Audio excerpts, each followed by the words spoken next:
Dari supir angkot jadi orang terkaya di Indonesia. Kisah Pak Prayogo Pangestu.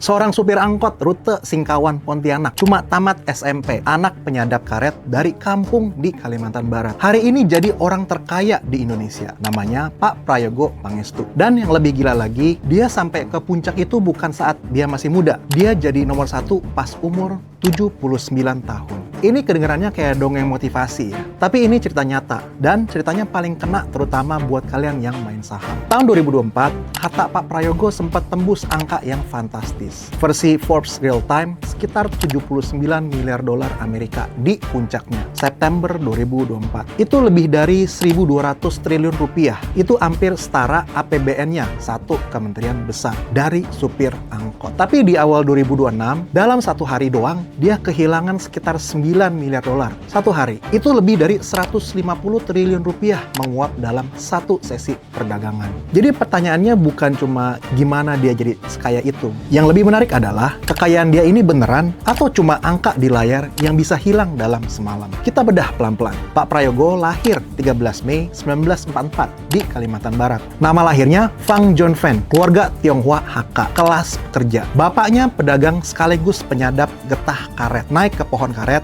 nyadap getahnya, lalu dijual. Dari kecil Pak Prayogo udah ikut susah dari situ. Sekolahnya cuma sampai SMP, di SMP Nanhua, sekolah Mandarin di Singkawang. Habis itu dia kerja apa aja, jahit baju, kumpulin getah karet, jadi supir truk, terus jadi supir angkutan umum rute Singkawang ke Pontianak. Bayangin, orang terkaya di Indonesia hari ini dulu pegang setir angkot di jalan tanah Kalimantan tahun 60-an. Titik baliknya datang dari pertemuan. Waktu masih jadi supir, dia ketemu pengusaha kayu bernama Pak Burhan Urai yang punya Jayanti Group. Pak Burhan ngajak dia gabung ke industri kayu. Dan di sini kelihatan satu hal soal Pak Prayogo. Kerjanya gila. Dalam 7 tahun, dari orang baru, dia naik jadi General Manager pabrik plywood di Gresik, Jawa Timur. Tahun 1977, dia keluar dari Jayanti. Modalnya pinjaman dari bank, dari BRI. Dia beli perusahaan kayu yang lagi sekarat, namanya CV Pacific Lumber Choi. Dia ganti nama jadi Barito Pacific. Dari perusahaan kayu yang hampir bangkrut, dia bangun kerajaannya. Banyak pengusaha kayu di era itu naik, terus jatuh, terus hilang. Kenapa? Karena mereka cuma jualan satu barang, yaitu kayu. Begitu kayunya habis, begitu aturan ekspor berubah, begitu hutan dilindungi, bisnis mereka mati. Pak Prayogo enggak, dia terus ganti kulit, berinovasi. Dari kayu, dia masuk ke petrokimia. Tahun 2007, grup dia ambil alih Chandra Asri. Dan tahun 2011, Chandra Asri merger sama Tripolita. Jadi produsen petrokimia terintegrasi terbesar di Indonesia. Tikernya TPIA, pabriknya di Cilegon, Banten. Dan ini bukan pabrik biasa. Ini satu-satunya naphtha cracker di Indonesia. Mesin raksasa yang mecah minyak jadi bahan baku plastik. Kapasitasnya sekitar 900.000 ton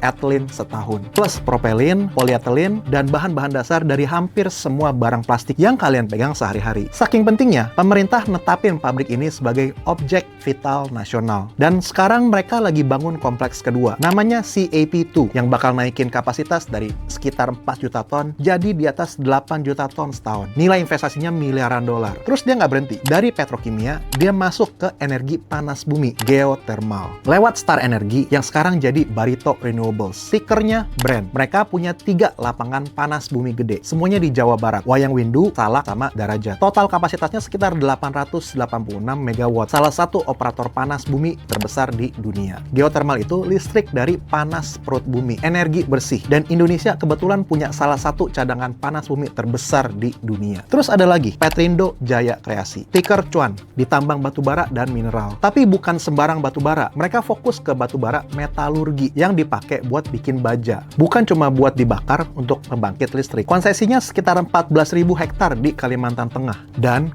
grup dia juga ambil alih Petrosi, tiker PTRO. Salah satu kontraktor tambang tertua di Indonesia. Berdiri sejak 1972. Jadi dari nambang, ngangkut, sampai jual, satu grup. Sekarang kalian ngerti, ini bukan satu orang yang lagi beruntung di satu sektor. Ini orang yang udah 5 kali ganti baju bisnis besar dalam 50 tahun. Kayu, plastik, panas bumi, batu bara, jasa tambang. Dan ada satu aset Pak Prayogo yang terpenting yang nggak pernah kelihatan di laporan keuangan ya. Reputasinya di kalangan investor retail. Di bursa, banyak bandar yang mainnya buang retail. Pam harga tinggi-tinggi, terus kabur. Ninggalin retail, nyangkut di pucuk. Mancing retail masuk, ambil profit dari kita. Pak Prayogo punya reputasi yang sebaliknya. Banyak investor retail diajak naik bareng. Ikut cuan pas saham-sahamnya terbang. Makanya tiap grup dia listing emiten baru, retail langsung antri masuk. Contoh paling nyata, CDIA, Chandra Daya Investasi. Anak usaha Chandra Asri yang ngurus pelabuhan, tangki penyimpanan, sama logistik. Pas IPO Juli 2025, permintaannya kelebihan sampai ratusan kali lipat. Salah satu IPO paling rame sepanjang 2025. Begitu listing,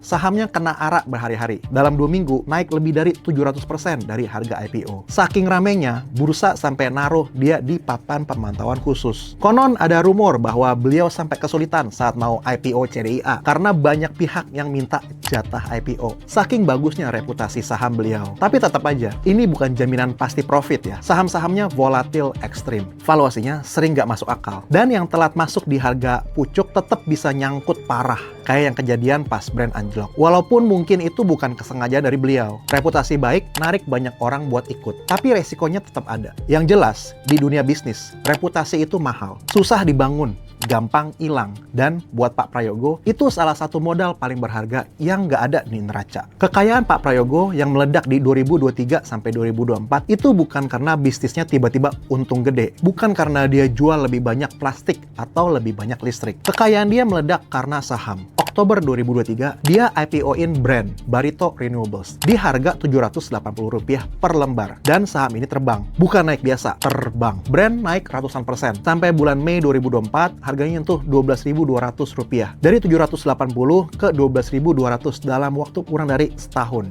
Jadi ingat angka ini. Waktu IPO Oktober 2023, market cap brand cuma sekitar Rp104 triliun. Kurang dari setahun kemudian, April 2024, kapitalisasi pasarnya tembus Rp1.200 triliun lebih. Naik lebih dari 10 kali lipat dalam hitungan bulan. Di titik itu, brand sempat tercatat sebagai perusahaan dengan market cap terbesar di seluruh bursa efek Indonesia. Ngalahin BBCA yang waktu itu di kisaran Rp1.190 triliun. Sebuah perusahaan geotermal ngalahin bank paling gede di negara ini. Dan karena Pak Prayogo pegang mayoritas saham brand, plus BRPT yang jadi induk usahanya, plus TPIA, Cuan, dan CDIA, tiap saham-saham ini naik, harta dia di atas kertas ikut meledak. Dari sekitar $40 miliar pas jadi orang terkaya Indonesia di November 2023, naik terus sampai puncaknya di September 2024. Jadi ini twist pertama yang harus kalian catat. Pak Prayogo jadi orang terkaya bukan terutama karena dia jago jualan barang. Pak Prayogo jadi terkaya bukan terutama karena tiba-tiba bisnisnya naik, tapi karena pasar saham ngasih harga yang luar biasa tinggi ke perusahaan-perusahaan dia. Dan harga di pasar saham itu bisa berubah setiap saat. Ada perdebatan publik yang gede banget soal saham-saham ini. Dan saya mau jelasin ini sebagai fakta pasar, sebagai perdebatan analitis, bukan sebagai tuduhan ke siapapun. Masalah nomor 1, valuasi. Pas harga lagi di pucuk, per brand, rasio harga saham dibanding labanya itu sempat mendekati 900 kali lipat. Bandingin sama rata-rata saham infrastruktur di Indonesia yang pernya cuma puluhan kali. Artinya, kalau perusahaan ini bagi semua labanya ke pemegang saham, kalian butuh ratusan tahun buat balik modal di harga itu. Sampai-sampai analis dari sekuritas besar terang-terangan bilang, mereka susah ngejelasin valuasi setinggi ini. Masalah nomor 2, float yang tipis. Free float brand itu cuma sekitar 12%. Sisanya hampir 90% saham dipegang segelintir pihak. Buat kalian yang belum familiar, free float itu porsi saham yang beneran beredar bebas di pasar, yang bisa diperjualbelikan publik dan retail kayak kita. Kalau floatnya cuma 12%, artinya barang yang beredar itu dikit banget. Dan kalau barang dikit, harga gampang banget gerak liar. Beli dikit aja, harga bisa loncat. Jual dikit, harga bisa anjlok. Masalah nomor 3, konsentrasi dan volatilitas. Karena valuasinya tinggi dan floatnya tipis, harga saham-saham ini jadi sensitif banget sama satu hal, yaitu indeks global. Dan yang ini yang bikin harta Pak Prayogo naik turun kayak roller coaster. September 2024, FTSE Russell, salah satu penyusun indeks saham global, ngeluarin brand dari indeksnya. Alasannya soal free float yang nggak memenuhi syarat. Begitu diumumin, brand langsung turun kena ARB. Terus Januari 2026, giliran MSCI, lembaga indeks global yang lain, ngasih peringatan soal transparansi kepemilikan saham di Indonesia. Mereka bilang aturan pelaporan kepemilikan di sini kurang terbuka. Bukan ngeluarin satu saham, tapi ngancem mau ngurangin bobot semua saham Indonesia di indeks mereka. Pasar panik, dan di sesi itulah 28 Januari 2026, harta Pak Prayogo turun sekitar $9 miliar dalam satu hari. Dan Mei 2026, MSCI beneran ngeluarin beberapa saham, termasuk brand TPIA sama cuan dari indeksnya dengan alasan konsentrasi kepemilikan yang terlalu tinggi. Jadi kalian lihat polanya, tiap ada kabar dari penyusun indeks global, harta dia bisa naik atau turun puluhan triliun dalam hitungan jam. Itu bukan karena pabriknya kebakaran atau geotermalnya mati, murni karena dinamika di pasar saham. Jadi sisi yang skeptis bilangnya begini, valuasinya ketinggian dibanding laba, floatnya tipis, jadi harganya nggak mencerminkan pasar yang sehat. Dan ini yang sering kelewat, TPIA, si raksasa petrokimia itu, di tahun 2024 sebenarnya masih rugi, bukan untung. OJK pun sampai sekarang lagi menyelidiki dugaan transaksi yang nggak wajar di beberapa saham ini. Pemerintah juga naikin syarat free float minimum jadi 15%. Tapi sisi yang sebaliknya juga punya argumen yang kuat. Di balik semua drama saham itu, aset Pak Prayogo ini nyata, bukan cangkang kosong. Star Energy itu beneran ngehasilin listrik 886 megawatt dari panas bumi. Salah satu operator geotermal terbesar di dunia. Chandra Asri itu beneran pabrik petrokimia terbesar di Indonesia. Dan lagi nyiapin kompleks petrokimia kedua. Namanya CAP2. Nilainya sekitar 4-5 miliar dolar. Ini aset fisik yang berdiri di tanah, yang produksi tiap hari. Jadi walaupun harga sahamnya bisa diperdebatkan mahal, perusahaannya sendiri bukan tipu-tipu. Ada pabriknya, ada sumur panas bumi, ada tambangnya. Jadi ada dua sisi, asetnya gede dan nyata, dan harga sahamnya di pasar bisa jauh lebih liar daripada nilai aset fisiknya. Kita coba tarik benang merahnya. Apa sih sebenarnya yang bisa kita ambil dari cerita supir angkot ini? Pelajaran pertama, ketahanan datang dari mau ganti kulit. Pak Prayogo gak jatuh kayak konglomerat kayu lain, karena dia gak pernah jatuh cinta sama satu bisnis. Kayu habis, dia pindah ke plastik. Plastik jenuh, dia masuk geothermal. Buat kita yang kerja atau usaha, ini relevan banget. Skill yang bikin kalian sukses hari ini, belum tentu yang nyelamatin kalian 10 tahun lagi. Pelajaran kedua, kekayaan di atas kertas itu beda sama kekayaan beneran. Harta Pak Prayogo yang 79 miliar dolar, pas paling tinggi itu sebagian besar adalah harga saham. Dan harga saham bisa turun 9 miliar dolar dalam satu hari. Angka di Forbes sama Bloomberg